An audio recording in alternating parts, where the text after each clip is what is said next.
actually, and one of them it'll go pretty quickly. Drinking today it's a cheap coffee that I bought at the grocery store. It's chocolate coconut, which may sound disgusting, but it's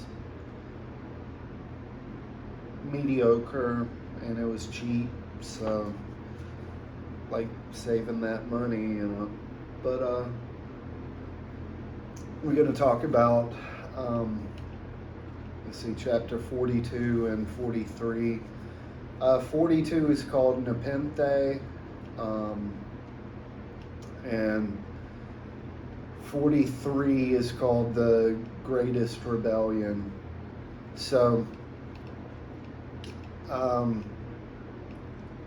I kind of described this to somebody I don't know, a couple of months ago as, like referencing early Journey songs, specifically from their Infinity album. There's the song Feeling That Way and Anytime, and it's kind of, I guess, like a medley of sorts. Even on the radio, you would hear both songs together back to back. And I sort of think of 42 and 43 the same way, because what happened, I guess we can talk about the music for both songs together first. And what happened was that I wrote Nepenthe and,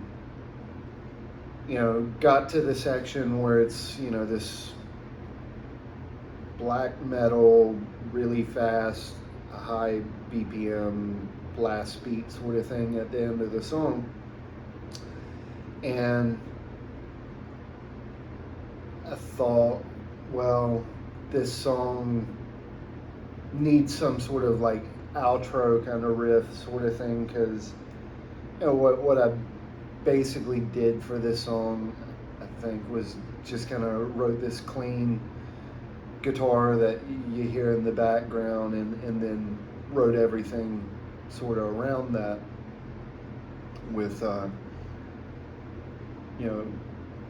in mind that this section would be this black metal blast beat sort of thing, and then it needed this outro section, so I wrote that.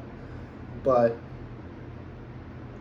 it just, once I had like all the music to this song, it just sort of occurred to me that I might as well just split it up into two separate songs.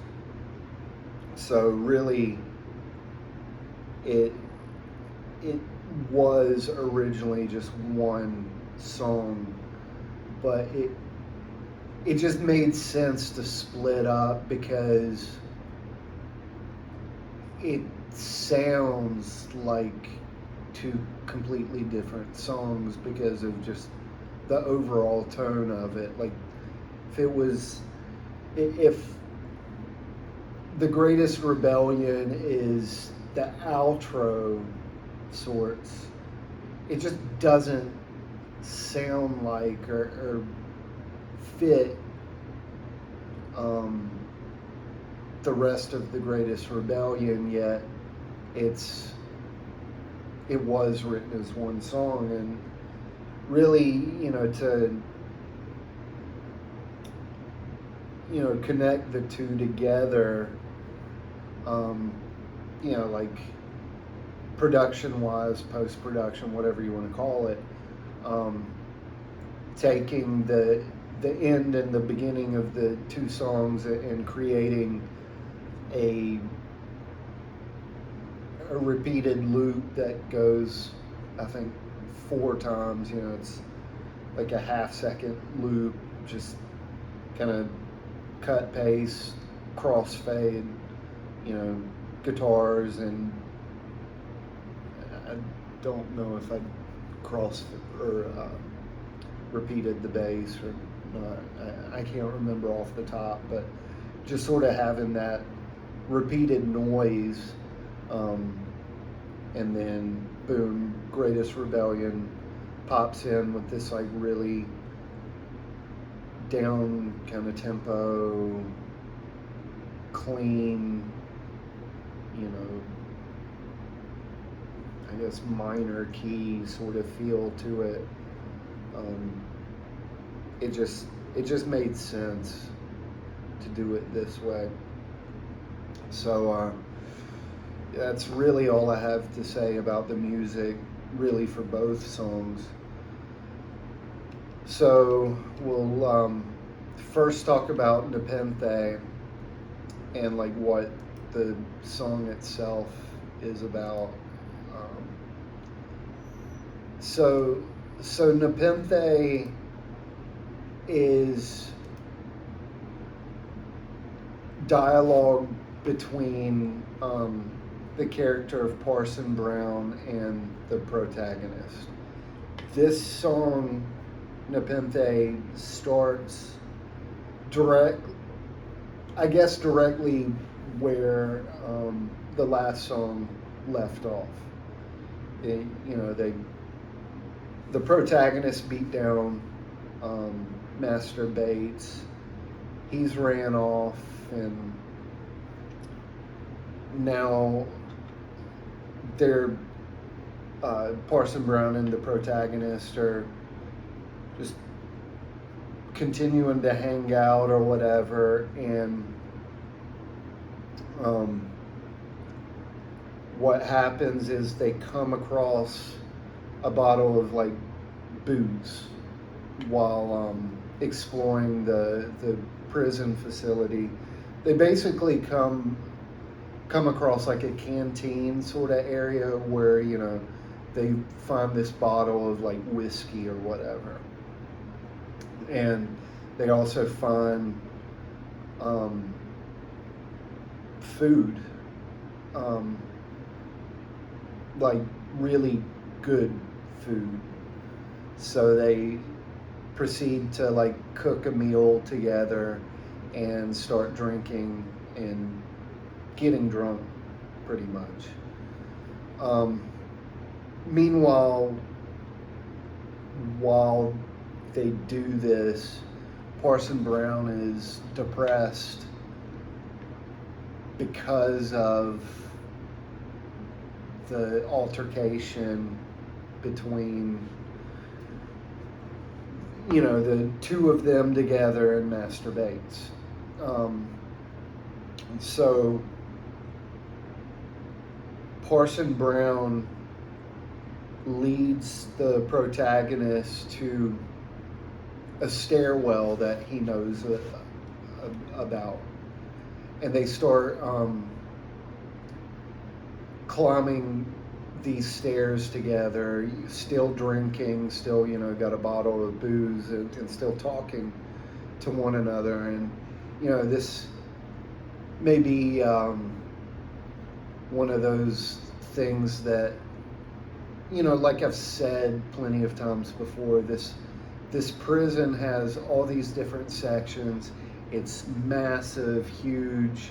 It's a labyrinth to itself, and many places in it that they've yet to discover. And for the protagonist in particular, this is a place he hasn't visited yet, but Parson Brown knows where it's heading. So they're climbing these stairs, and with this being just this like prison, like I've said before, a city to itself, the stairway just keeps going. They keep climbing up, and it takes them a really long time. And the protagonist is in his prime or whatever, whereas Parson Brown is much older.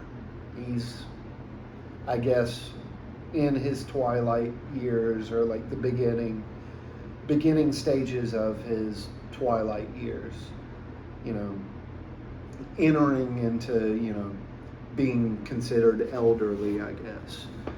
So Parson Brown is doing the majority of the talking in this song, and this is where he, like in the third song, he's kind of being dismissive towards the catechist and her questions, but here in this song, and because he's drunk and all, and because of dealing with depression and what had happened with Master Bates, he kind of breaks character and reveals his own doubts and his pessimism and his defeatist attitude, along with that depression. Because though he's, the overseer of this church that's been founded in this prison, he's tried to be a good example, but wonders if he's actually been successful at it, or if he's, actually like a failure in not just his faith, but like his moral and ethical fortitude. So he thinks that he and the protagonist are very similar, though they're in different generational brackets. So at the near the very end of the song, I guess, they reach the top of the stairs, and they open a door, and it's nighttime, and they find themselves standing on a building rooftop for this particular section of the prison facility, and it's on like an outer edge of the prison perimeter, and it keeps going, kind of, I guess, behind them, but where they're at, and essentially why Parson Brown brought the protagonist up here to show him this like special spot, is that it overlooks, the city that they're technically in, but separate from, and they're along this edge of this massive prison, and everything at that moment is calm and quiet, and it's very late at night, and it's almost like a calm before the storm. And Parson Brown, in his depression, at the very end of the song, reveals to the protagonist that he's tempted to jump all those stories down and commit suicide. So that's what's going on in Nepenthe. So going into excuse me, the like fruits of the spirit sort of thing in this song. The one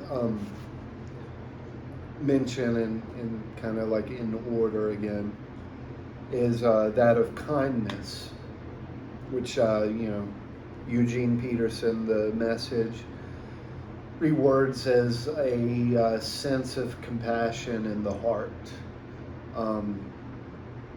or like how it's like specifically worded in the song lyrics, repaying evil with good, and so the amoral step, like I keep saying it, keep having to I want to emphasize this over and over, that this is just like my personal take of things, but like the amoral step kind of being along the opposite end of things, but not exactly synonymous with the works of the flesh.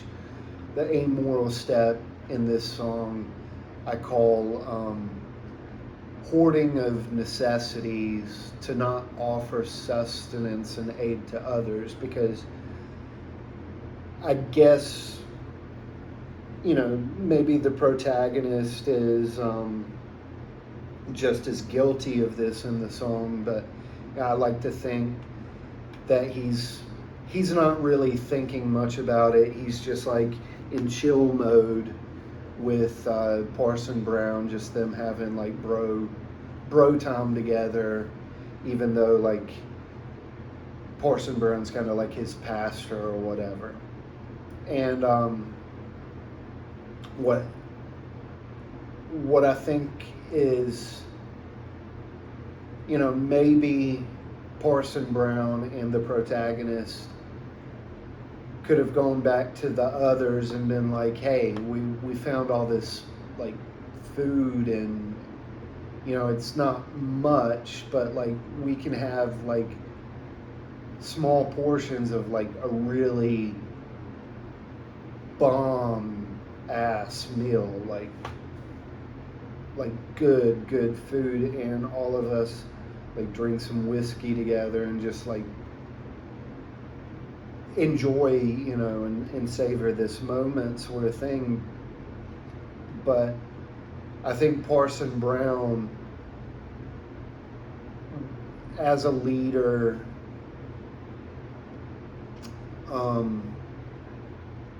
is the one who would recognize that the most, more so than the protagonist, maybe. But, it's just the two of them, and they just eat the meal or whatever, and so it's maybe an allusion to, what happens later on. But, one of Parson Brown's, like, personal flaws. This kind of hoarding, but, like, being, with the protagonist in that moment in companionship. They share this, special moment together or whatever. So, like, personally, the personal meaning of this, it's kind of interesting because I can't remember exactly how long ago. It's maybe been 2 months. And this, I guess, is like a shout out to my buddy Dan. We were talking before like church one morning, and he brought up, I don't remember exactly how, and because he's a pastor, and I'm pretty sure I was running the soundboard that morning. Like, we both had particular like duties or whatever to do. Like, he had his stuff that he had to get done, and then I had to do like sound checks and stuff like that. So we only got to talk about this stuff very briefly. But he brought up and kind of reminded me that he started out originally as a youth pastor, and the era of time when he started out, I would have been one of his youth in his youth group at the time, which was like across town from us. So even though like he's like an older brother, something like that now, and there's not like this massive like power dynamic or anything like that. Like, we're just two dudes kind of thing, and all that. It is interesting to think, 25 years ago or however long, like, he could have been my youth pastor, sort of thing. But I remember in this brief conversation, he brought up how it was a difficult position for him at the time because there was, I guess, a lot of pushback from the youth, I guess, on him. And there was a generational gap, a disconnect that, like, he didn't quite understand a lot of the trends of that time, like during the late 90s or so. And this like teenage millennial sort of phase, and like he specifically brought up that at the time he didn't quite understand the musical trends, which is kind of interesting to think about now, because one, like musically he's pretty open to just about anything, from what I found. Like, he knows, like, I make this music, and he's like 100% for it, obviously. And has told me, hey, that one song you did was pretty cool. And I remember, like, we were talking one morning, he showed me like a video of this, like, just deathcore, some, like, I guess, friend of a friend sort of thing, or a friend's kid or something that has his own band, and playing this like crazy deathcore sort of stuff, like real djenty, heavy. And I was like, heck yeah, like, this is cool.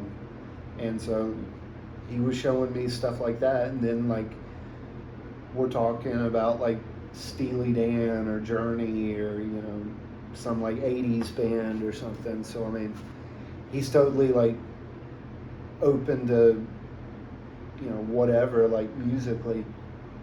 And maybe that's coming with like wisdom and old age sort of thing.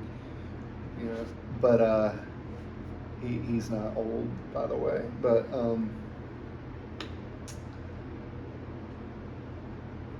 it was just interesting that he mentioned that specifically as a disconnect, and I realized at the time, that if there was a generational disconnect in like the late 90s with like millennial kids listening to music, and just it being so different, what's interesting to me is, late 90s, we're like 15, 16, 17, whatever years old. Like, my generation, millennials, hadn't hit the music scene. I mean, sure, we were making music. I was a freshman in high school going to local shows at Guilford College at Somewhere Else Tavern. I had my freshman year biology lab partner, this cat named Matt Wood. I haven't seen him in like 25 years or whatever, but like, we were pretty tight, like freshman year of high school, because we were lab partners and sat beside each other every day. And he was into like weird and cool metal music and stuff like that. So he was a year older than me. He was a sophomore, but he's 16 years old or whatever at the time, playing in this band with like his older brother and a couple other like upperclassmen. They were playing local shows at the tavern like all the time, and like, Matt knew how to play every Primus song like released at that point. Like, I remember asking him one day, like, dude, what's the hardest song to play like Primus has done? Like, and he was like, oh, hands down, it's got to be Tommy the Cat. And Like I think a week later he brought his bass to class or something. He had it with him, so he just like broke it out and started like playing Tommy the Cat lines on there, and I was like, holy hell, dude! Like 16 years old, that level of just musicianship, and for me it was like I can play a G chord and I can play a bunch of power chords, that sort of thing. And I'm sorry about that tangent. I just remembered that all of a sudden. My point being that like we weren't old enough in 1999 to like be in the studio recording albums. You just play on a Friday night opening up other local bands that were a little more established, or like regional acts from like Virginia or Georgia or wherever, that they were weekend warrior sort of things, and maybe had an EP or two out. But we were 15, 16 year olds. We weren't in the studio, and nobody had record label contracts. The bands that we were emulating and all were all Gen Xers, which that would have been, my buddy Dan's generation. So it was kind of weird to me to think about like he didn't understand, the disconnect, but it was actually his generation that was influencing us musically. And I'm not saying that as like a critique at all. I'm just kind of basing it off of fact. And Dan, if you're watching this, just maybe think about that. That we were actually getting a lot of our cues from your generation because you were predecessors, but like you were, I'm like, I was born in '84, so like I'm a old millennial, and so like I feel like I have a lot more in common with Gen Xers now than I do like say Gen Z.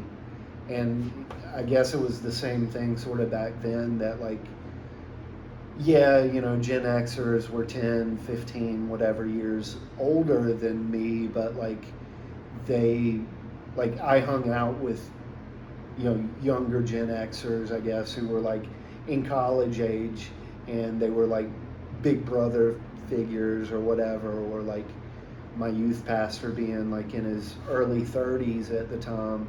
It just made sense or whatever. But anyway, I say all this because I recognized after that brief conversation that like, I mean, I had already written this song and everything, but I sort of realized like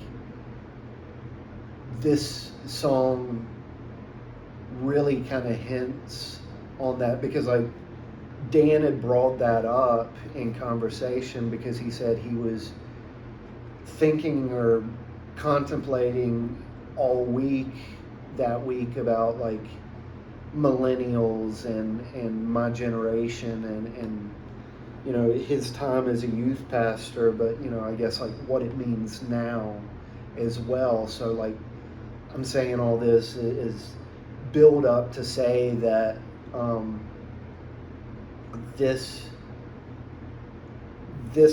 these lyrics are kind of my response to that idea, I guess. So it's kind of a conversation between, Parson Brown is the older generation to the protagonist who is representing, my own, the millennials. But really what's going on here is I feel like Parson Brown specifically is, representing sort of a millennial standpoint, and at least my voice is a millennial, and he's speaking to the protagonist, who is in this case actually like representing younger generations, Gen Z or whatever. I remember in, what was it, like sophomore or no, junior year, like American history in high school. I had this teacher, pretty well loved and known, named Coach Prim, and I was, pretty tight with him. But I remember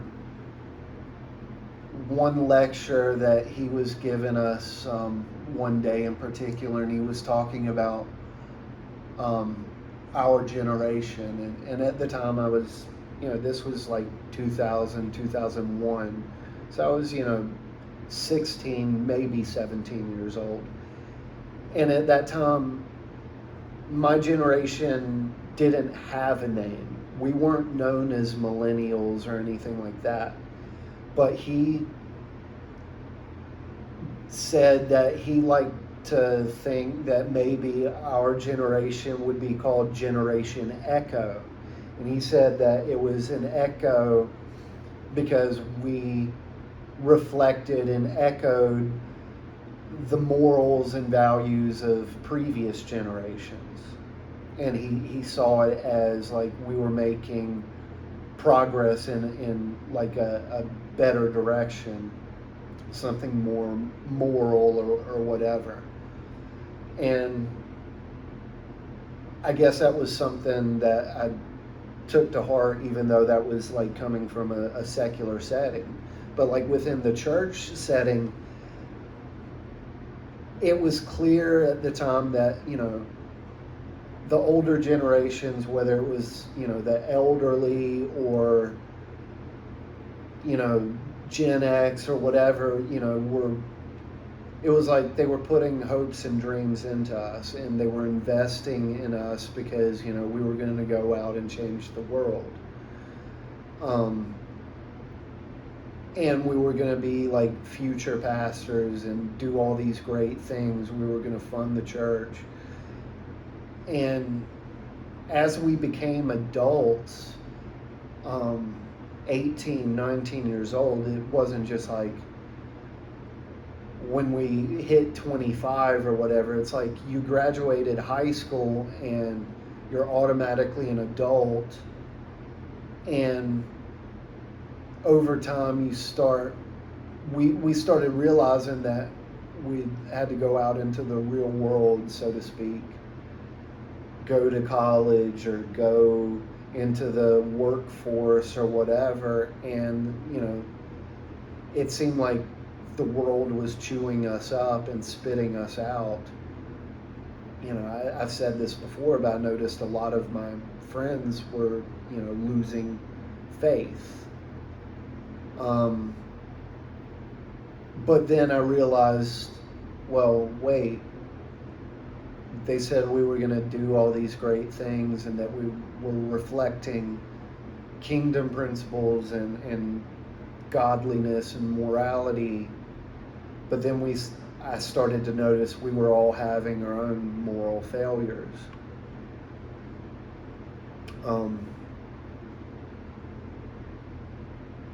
Back then, and I remember when I was in youth ministry as an associate youth pastor, I remember speaking to the kids and like overtly telling them, like, I'm telling you this stuff because I want to save you from making the same mistakes that I personally made and like the rest of my generation made. And like the same thing was true, from the generation before us, youth pastors and whatnot. It was like they were trying to save us from the mistakes that they made, but in doing so, it was like we were being indoctrinated with fear and shame, on these things like human sexuality or whatever. Um, I'm not saying like I don't know what I'm saying when it comes to that subject, and it doesn't really pertain to this song at all. I mean, there's nothing really uh, pertaining to sexuality at all. But you know, I guess I say that because like human sexuality and abstinence and stuff like that was so ingrained in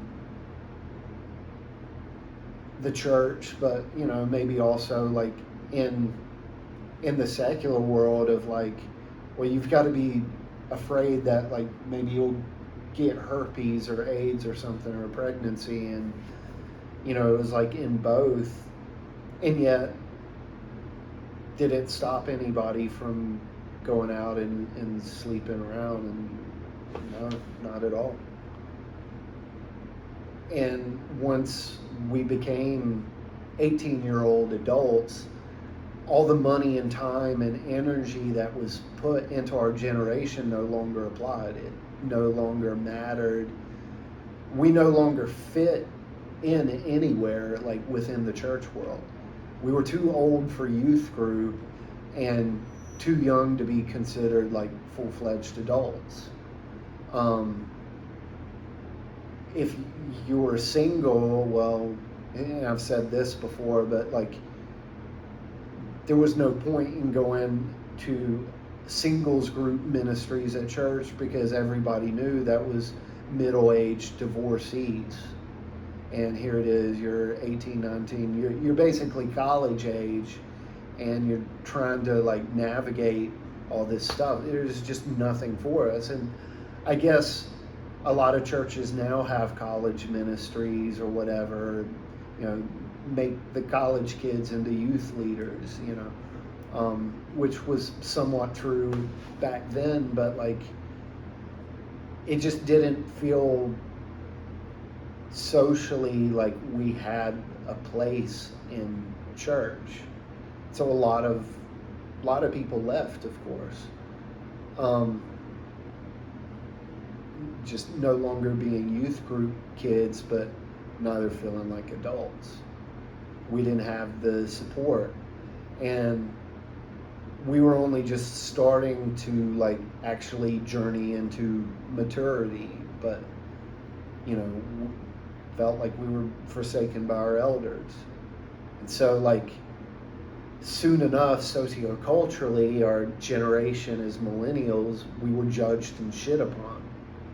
You know, by my mid-20s, I'm seeing like, what was it, like Time magazine,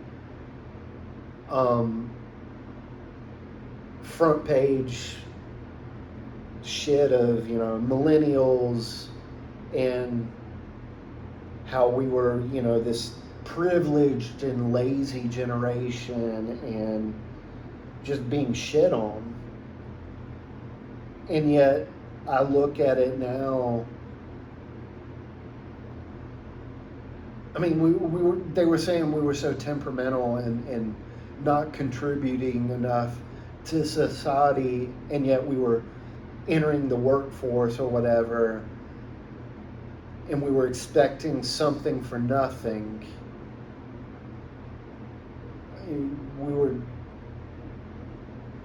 I look back and even at the time, I'm like, wow, we're really being shit on right now, when we're the ones who are actually grasping for the promises that were made to us by the previous generations before us. Like, they had made us these moral promises and that there would be better things for us, and being like forsaken and it not being delivered. I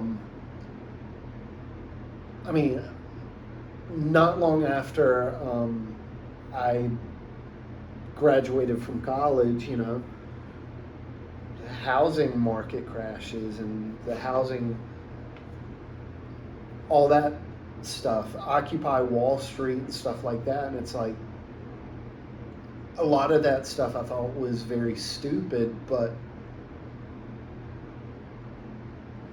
you know, I could see where a lot of those people were coming from too, because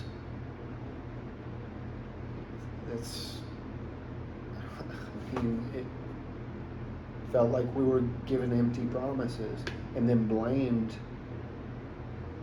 as like scapegoats for all that stuff not happening. And it's like, we didn't make this housing market, like, had nothing to do with that. We just graduated college. Like, it's not like we have houses. We're all, you know, it just made no sense to me. Um, and so that's what this song's about, is giving voice to these things. And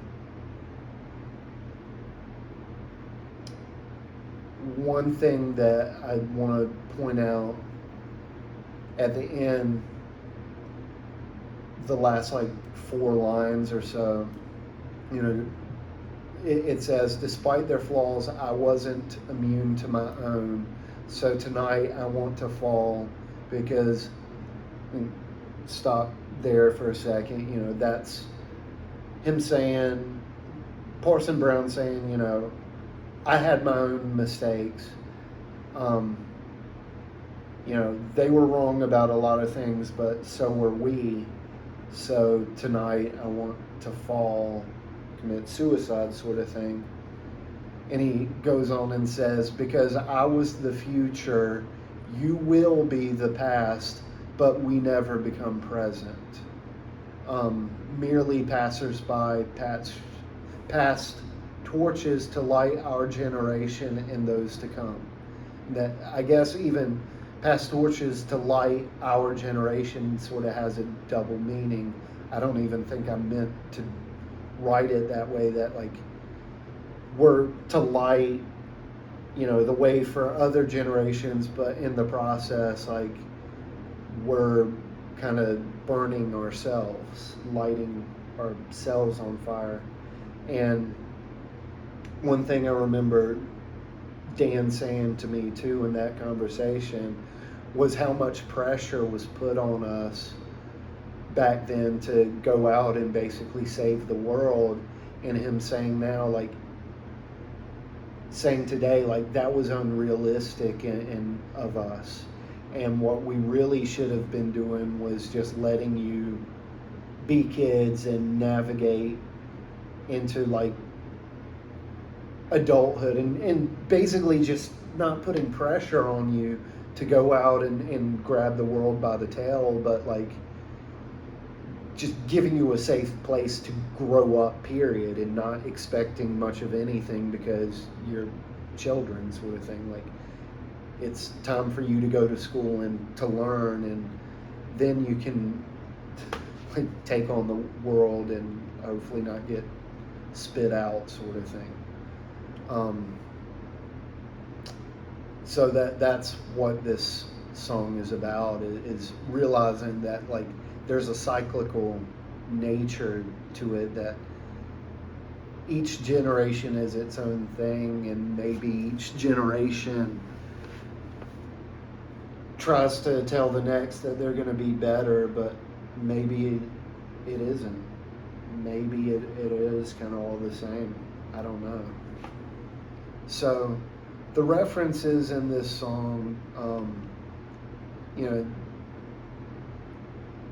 it says, you know, tomorrow we die, which is a reference to, indirectly a reference to U2 and Sunday Bloody Sunday, but I mean, they're kind of taking that from 1 Corinthians 15:33. Then nepenthe is this like ancient Greek word. It's a fictional medicine for sorrow. Specifically, it's a drug of forgetfulness, mentioned in ancient Greek literature and in Greek mythology. And it's you know, depicted as like originating in Egypt, and it's first used in the Odyssey. So, you know, I reference that because, you know, now thinking about it, like certain comic books, like Wolverine, his character, it's been, you know, set in there, and maybe other different stories that I've heard over the years that, some people, they drink to forget, just they want to forget their troubles or woes or whatever. But like alcohol tends to, people sometimes drink alcohol because they are under the illusion that they're going to forget things, but what actually it does is like the opposite effect of it actually kind of makes you remember certain things. So that's pretty much what's going on in the song. This, like, they want to forget the position that they're in as prisoners, but in fact they end up remembering this generational sort of stuff. There's a line in there that says, we were world changers. And that goes back to a book written in the late 90s that, like, I had to read at one point, called World Changers, and it was a book by Tommy Tenney, and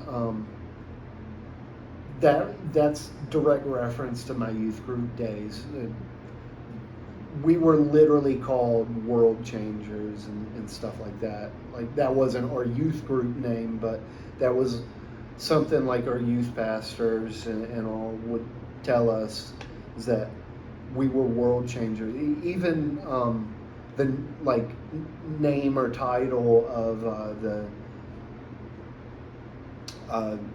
youth group missionary team that we took to Central America when I was 17, we called ourselves World Changers, because we were traveling the world, going on missions, that sort of things, and I put that in there specifically for that reason. There's also "And I Am the Song of the Drunkards," once again, Psalm 69. So reference to the great sadness, which is from the Shack novel by William Paul Young. Endless black abyss, or rather abyss in general. Once again, Friedrich Nietzsche. I use that quote very often. It's really like the one quote by Nietzsche that it just makes sense to me. Staring into the abyss, whatever. So that's that. Now on to the greatest rebellion, and it's like a minute song. There's only like 6 very short lines to it. The only speaker of this song is the protagonist. The literal meaning is the protagonist talks Parson Brown from committing suicide, and they go back into the prison together. It's the protagonist pleading for for Parson Brown to fight for another day, to not fight external people or a generation or anything like that, but fight his own inner darkness, to fight his own dark urges, and to choose life. And says, like, it's basically him saying, like, you have to revolt and rebel against suicide, if that means going back inside, going to the nearest door, which in this case is the stairwell. And so they climb back down the stairwell. So the fruit of the Spirit mentioned here is goodness. Fight for goodness, is like, I guess, the chorus. the message rewords that as, a conviction that a basic holiness permeates things and people. The amoral step is the total lack of self-preservation. So not like not altruistic as in like self-sacrifice, but rather more, suicidal tendency sort of thing. So like the personal meaning, without going into like just deep into things, there's been like two times when I was just severely depressed, and I've probably talked about this before, so I'll be brief with it, but the first time was after I got my ex-girlfriend pregnant, and this was literally like 16 years ago, in my early 20s, and she miscarried, and for 6 months after that, I was just depressed all the time. I wanted to die, and wouldn't say I was suicidal at that point. I wasn't willing to, like, I never tried to, but I was often tempted with it. And part of my job, I have to go up on a roof every night, 20 stories up, and there were so many nights when I would step up there and think all I have to do is just jump off. And so like Nepenthe and all that, like I'm writing that from experience, and specifically having to tell myself I have to run across this roof, because like I would have to come in one stairwell, walk across the roof, hit points of interest up there, and I was supposed to come down through the other stairwell. And so I remember like a few times, like specifically practically running across the roof to get to the other stairwell, because the temptation, the thought process of all I have to do is just step off and that's over with, and having to like choose to fight for my own life by running to the nearest door, that real shit. I remember when I was a junior or senior in high school, having a month period or whatever when, I was kind of depressed or just down, and, holding myself together, but just wondering, and maybe this even ties in with the pressure put on my generation of like asking myself, like, what am I doing with my life? What am I doing with the kingdom? Is there purpose in my life? Am I really living up to God's standards and stuff like that, and questioning that and being kind of depressed about it, and just telling everybody, look, I'll be fine, just I'll figure it out kind of myself. And one night, one of my oldest and dearest and closest friends, his mom came up to me at church at youth group one night, and she was like, I've heard you've kind of been down lately, questioning these things. And I remember like specifically looking at her like, no, I'm fine, like everything's cool. And she said, well, I just want you to know that you're wrong about all that stuff. It's kind of stupid. And I was like, huh? She was like, no, I'm being serious. You're the reason why my son's still alive. And, her telling me that like I had this impact on her son, one of my closest friends, that because I did a couple of things to reach out to him, that like I literally saved his life, sort of thing, is and I think about like all the times as an adult, like nights alone with, my best friend, or, buddies from college or whatever, where we're drinking and we end up remembering all these things and bearing our pains and breaking into tears or whatever. And it's, coming to this conclusion that we've got to fight to survive, and fight, for a sense of goodness.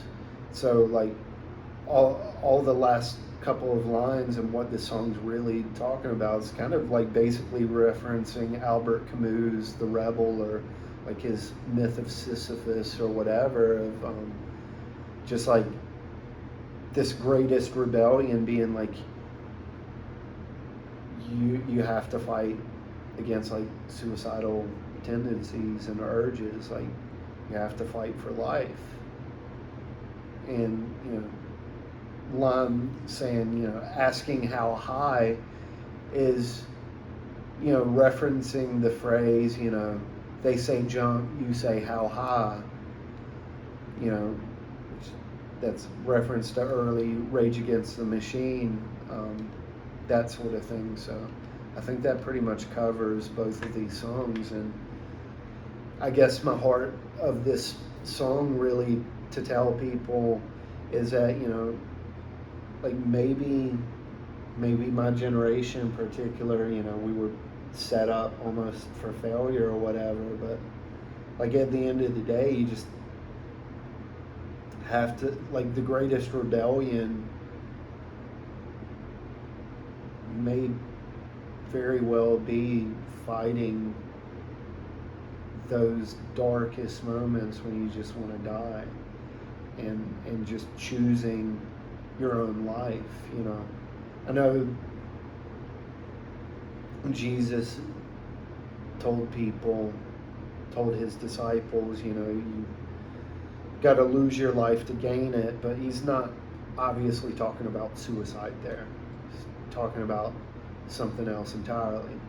And what this song's talking about is losing your life as in suicide, literal suicide, or maybe figuratively just giving up solely to nihilism, even nihilism to the degree of like severe depression and borderline suicidal tendencies, that there is no future or whatever. And I don't know if it's, the answer to like the generational problem. Once again, Dan, if you're listening to this or whatever, but I don't know.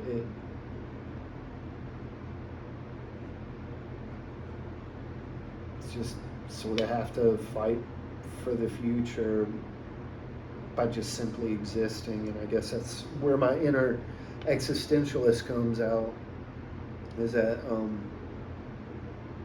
just existence itself seems to be one of the greatest rebellions against the abyss, against the devil, against whatever. Just choosing to continue to exist. So that's what this song's about. And